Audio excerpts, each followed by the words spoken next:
Welcome to my channel Happinest. இந்த video பார்க்க வந்ததுக்காக உங்களுக்கு ஒரு தேங்க்ஸுங்க. நான் இன்றைக்கி கேக் பண்ணியிருக்கிறேன். இதுக்கு முன்னாடி 5 டைம் ட்ரை பண்ணி பர்ஃபெக்டாக வரலைங்க. இப்போ 6வது டைம் ட்ரை பண்ணி இப்போ தான் பர்ஃபெக்டாக வந்திருக்குது. நல்ல ஸ்பாஞ்சியாக டேஸ்ட்டாக வந்திருக்குங்க. நீங்கள் யாராவது கேக் ட்ரை பண்ணி பர்ஃபெக்ஷன் வரலைன்னா ரிப்பீட்டடாக ட்ரை பண்ணுங்கள். நமக்கு வராது அப்படின்னு சொல்லி விட்டுறாதீங்க. ஒரு சின்ன கைப்பக்குவம் கிடச்சிருச்சுன்னா அப்புறம் உங்களுக்கு சூப்பராக வந்துடும். அதை இப்போ தான் நானும் கற்றுக்கிட்டேங்க.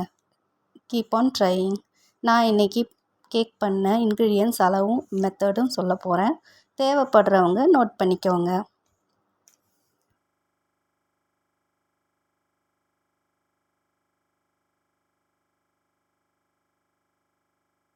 ஸ்டார்டிங் ஸ்டேஜில் மைதா வச்சு செய்கிறது கொஞ்சம் பெட்டராக ஃபீல் பண்ணலாம். அதுக்கப்புறம் போக போக நமக்கு வேறு மாவெல்லாம் வச்சு டிஃப்ரெண்ட்டான கேக்கெல்லாம் பண்ணிக்கலாங்க.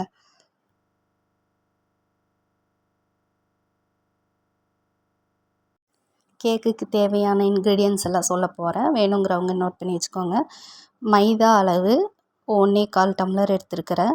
பவுடர்ட் சுகர், அதாவது சுகரை மிக்சியில் போட்டு அடிச்சுட்டு அதுக்கப்புறம் ரொம்ப டைட்டாக எடுக்காமல் லூஸாக 1 டம்ளர் அளவுக்கு எடுத்திங்கன்னா போதும்.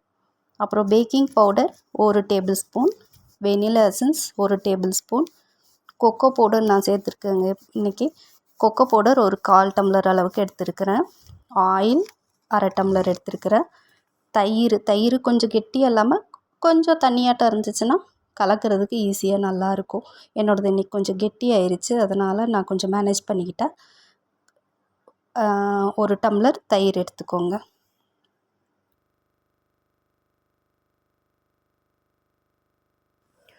முதல்ல ட்ரை இன்க்ரீடியன்ஸ் எல்லாம் கலக்கி எடுத்துக்கலாங்க. அதுக்கப்புறம் ஆயிலும் கர்டும் மிக்ஸ் பண்ணி வெனிலா எசன்ஸ் அது கூட மிக்ஸ் பண்ணி கலக்கி எடுத்துக்கிட்டோன்னா ஈஸியாக இருக்கும். கலக்கிறதும் நல்லா வரும்.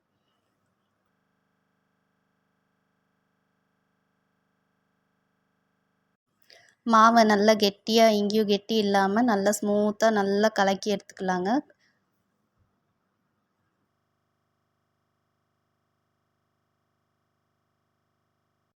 நல்லா எல்லா பக்கமும் நல்லா கலக்கி எடுத்ததுக்கப்புறம் லாஸ்ட்டாக கொஞ்சம் நட்ஸ் பொடி பண்ணி தூவி மேலே விட்டுக்கலாங்க. வேணும்னா தூவி விட்டுக்கலாம், வேண்டான்னா அப்படியே கூட வச்சுக்கலாங்க.